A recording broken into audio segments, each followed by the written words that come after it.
Okay, everybody, we are back at it again here in our Black Sabbath album review series, and we are at the tail end of the 80s with our last 80s Sabbath album review. And don't mind my doggy back here, she just decided to join in and didn't want to get up out of the chair. And no, I'm not sitting on her, she's just kind of back here, and I'm sitting up close to the edge here. So, if she decides to get up during this, then that's what she does. But we'll see how it goes. But anyways, yeah, guys, we're looking at the second Tony Martin album, Headless Cross. Really cool, kind of evil, dark-looking cover, which reflects the album itself very well. And I'll tell you right now, this is one of my most rare albums I have in my collection. I mean, this isn't, as I stated in previous videos, I only get, like, all the vinyl I have is just original press stuff, not any re-release or repress, repop, whatever you want to call it. I just get the original presses. So, this is an original 1989 press, and I paid a pretty penny for it, but totally worth it in my opinion, because this album, spoiler alert for the review already, but it's just freaking great. But with that being said, guys, Tony Martin, the lineup, we got pretty much the same situation from Martin's first album, The Eternal Idol, except this time we get one of my favorite drummers of all time. He's been in Rainbow, Whitesnake, Yngwie Malmsteen, Emerson, Lake and Powell, among other bands. Cozy Powell, one of my favorite drummers of all time, with such a powerful drum noise. He takes Eric Singer's drum noise and drum kind of tenor there and just amps it up to a whole nother level, giving this just the punch it needs.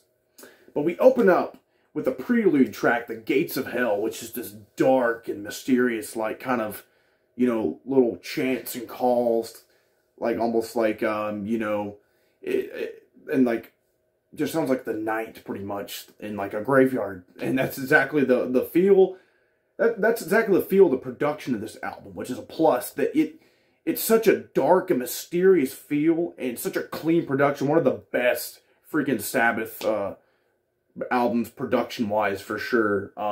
Pretty much, this one and the next couple have just incredible production, in my opinion. But this is kind of where that just, that little chain here started off. But The Gates of Hell leads right into the title track, Headless Cross, and holy hell, you open up with them Cozy Powell just bashing them drums. I mean, doing what he does best. And again, I've used this word to describe it before, but Tony Martin enters with a monstrous riff. Like, it's one of my favorite Sabbath riffs out there. It's got a big, kind of chunky feel to it. And then the keyboards from Jeff Nichols comes in. He really shines on this and actually gets credited on this album. I think he did on the last one or two as well. But, he was in Sabbath for a long time, even in some of the 70s stuff, just never really got credited. But, yeah, and this is an epic feeling track. It's kind of like the Tony Martin Sabbath equivalent to the Dio era's Heaven and Hell song. And they're both title tracks, too. So, it really has that same kind of feeling, or maybe the kind of feeling of Sign of a Southern Cross, with the kind of, just the synth going. And then, like, the massive drum beat going. Then, of course, Tony Martin just singing with his voice sounding better than ever. And, possibly the best it ever has been on this thing right here. Just with these crazy vocal melodies and just demonstrating this massive range that he has. Very underrated guy. I praised him to death in the last video, and I'm going to do it some more right here. But the Headless Cross, I mean, and you don't hear a lot about this album either, just like the past several we've been talking about. But, like, the only Tony Martin album featured on, like, if you use streaming service and stuff, which I do when I'm, like, driving around or whatever, like Spotify, Spotify doesn't, the only Tony Martin album they have is The Eternal Idol. So these next couple here, or really, the rest of the Tony Martin albums are not on there. And it's a damn shame, because people need to be exposed to this greatness. Because, I've seen people in recent years kind of talking about it and praising it like, hey, man, that's a great album. That, that's the best Tony Martin era album. And it may very well be. And this title track is a massive part of that. Then we jump to a faster paced one with another just killer riff and a really loud and gainy guitar, Devil and Daughter. And yet again, just the vocals from Martin shine on here. And this riff is just, it's really sick sounding and badass. Solid way to follow up the kind of more epic and lengthier Gates of Hell and and Headless Cross kind of thing. So Devil and Daughter it's just another just incredible track off here. Then we close out side one with When Death Calls, and you get a guest guitar solo from Queen guitar player Brian May on here. And man, I mean, you know it right from that guitar tone. Hey, this is May. You know, he's got such an iconic tone, and it's shown. And him being featured on a Sabbath solo is really cool. And you know, they would end up getting like Eddie Van Halen later on one of their solos too on a later album we'll talk about, Cross Purposes. But When Death Calls, it's one of the spookiest sounding ones with like the opening keyboard and the synthesizer going. And just the very, you know, dark lyrics. And really, I kind of mentioned it last time at the end of the video, which this goes for even the tracks I just talked about before, Headless Cross, Devil and Daughter, and of course the one now, When Death Calls, and even the rest that we'll talk about. The very dark lyrical themes, more satanic than ever, you know, on here, which is kind of, it's cool, kind of like a theme to it on here. Really dark stuff, you know, a lot of, like, When Death Calls, the cool lyric of I believe Satan lives in the souls of the dying, you know. But you get this kind of slower, more, you know, really methodical song here, and with When Death Calls, kind of ballady in the verses. Then it's got this big chorus. And, you know, after, like, the solo, you get, it picks up and just does an awesome time change with more of a faster paced thing. And just When Death Calls, just incredible. Another just massive song on here with incredible production. Then, man, and it's so hard to pick my favorite off here, but this we enter side two with one that just might be it, you know. It's in between Headless Cross, this one, or maybe in When Death Calls and another one after this. But Kill in the Spirit World, I mean, wow, what a, just, side two opens up with just the little riff thing, you know, little fill, and the big drums again from Cozy, and then a little synth line. And I just absolutely love the rhythm of this and the vocal melodies. It kind of reminds me, I mean, it's a totally different melody than Ancient Warrior off The Eternal Idol, but the way Martin kind of snakes his voice around it, it's very similar in that regard. But again, totally different melody. I love the chorus, and especially when it goes to that dark breakdown where it almost sounds like the prelude thing, the Gates of Hell, enters in a massive solo, one of my favorite Eye On Me solos of all time. Sounds crazy, but I'm telling you, it's just packed full of emotion. And then you get Martin, like, possibly his highest delivered range to date. You know, I don't know if that's scientifically true or not, but I mean, it sure as hell sounds like he's hitting his highest note I've ever heard him sing. Whatever, at that ending of the solo and breakdown where he says kill in the spirit world and holds it.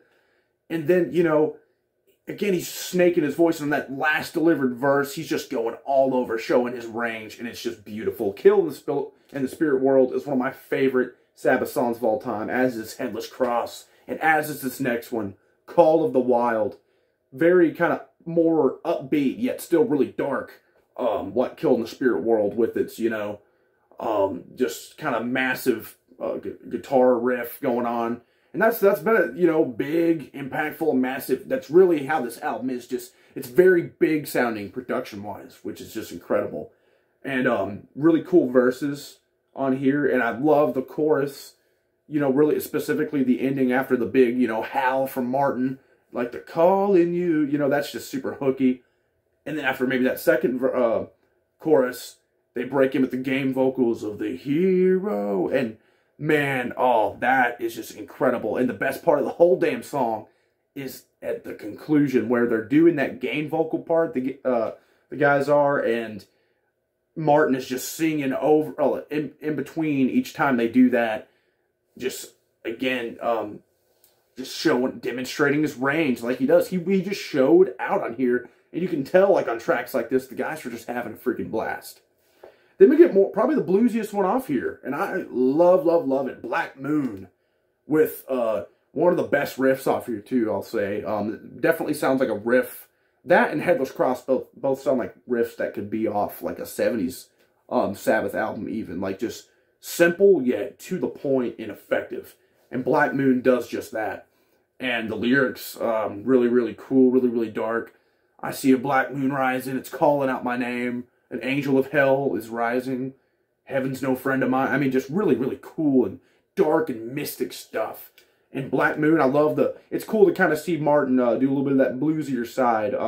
He kind of tapped a little bit into it, not a whole lot on The Eternal Idol, but this is definitely a more blues-based track, but really heavy in its own right. Overall, this album's really heavy. Just incredible. Then we get Nightwing as the epic conclusion, and it has this really medieval vibe to it. Almost sounds like some Richie Blackmore stuff, with the opening kind of being acoustic and just really, maybe even on a classical guitar. I'm not 100% sure on that, but it really sounds like it. And you got just a really, really cool and loud and howling chorus again from Tony Martin.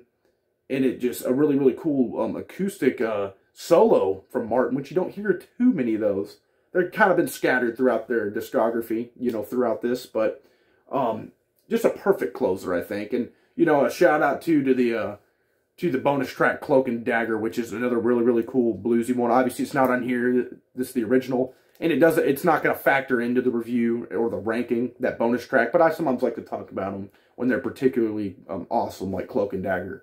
But yeah, Nightwing, it's a perfect closer. I would definitely say it's probably my least favorite off here. But that's not, all of these, I have such a hard time picking my favorite off here. All of these are just absolute bangers. Big time, just classics of Sabbath for me. And like I said, it's just a damn shame people aren't as privy to the Tony Martin era as they are the Dio and Ozzy era, because I can kind of understand more why people would not be as, the Ian Gillan era and the Glenn Hughes era wouldn't be as known as those because they were just one-offs. But Tony Martin was in a band for a hell of a long time. In fact, I remember reading something where he was in the band longer than any of the singers, actually, over time. So that's kind of crazy, but that's just the truth to it, and he was just a consistent guy that kind of did him dirty, which we'll get to that the next time after, he, kind of gets the boot from the band. But yeah, guys, this album is a freaking masterpiece in my opinion. Sabbath have had several masterpieces up to this point. This is one of them, and this ain't their freaking last one. But this, what a way to go out in the 80s. Big, big, big album. Epic feel. Produced even right here by Tony Iommi and Cozy Powell. They knew what they were doing. They had the dark mystic vibe with the dark mystic lyrics and evil lyrics. And it feels, this whole album as a whole, this heavy, kick-ass album as a whole, sounds like something the album cover really captures it perfectly. It sounds like something you'd hear in a graveyard and kind of get spooked at. But everybody brought their A game on this. Even that bass player who, he's kind of relatively unknown. He did that, I can't remember his name at the top of my head, but he was on 7th Star, The Eternal Idol, and now this one. But, yeah, he even did probably his best work on here so far. But, yeah, guys, just love, love, love this album. If you haven't heard this, and you're a fan of the Dio era in particular, because it sounds a lot like a Dio era Sabbath album, do yourself a favor and give this thing a listen all the way through, because it's just so goddamn good. Next time, we enter in the 90s with the more, they kind of veer away from their darker, more satanic lyrics and journey to a more Nordic and, Norse mythology kind of theme. It's not a concept album, but it's more of a theme, and that is 1990s Tyr. I used to call it Tyr. I know some people do, but I looked it up, and apparently it's pronounced Tyr. and it's just spelled T-Y-R with like Nordic letters or whatever kind of alphabet letter system they use. But yeah, Terror's coming up, guys. Another Tony Martin one, which will be his last album with them until his return. But yep, we'll check out next time how he goes out and kind of how that situation pans out with him. But let me know what you guys think about this supremely underrated Sabbath album that I really think deserves more praise, and the Tony Martin as a whole deserves more praise. And, you know, I mean, hell, Cozy Powell's on there if you're a fan of him. You know, lead me to some other work she's been on that maybe I didn't mention. And let me know what you guys think about this thing. I'm super hyped to jump into the 90s. We've blasted through 2 decades of Sabbath. So stay tuned for next time when we look at Tur. Thanks, guys.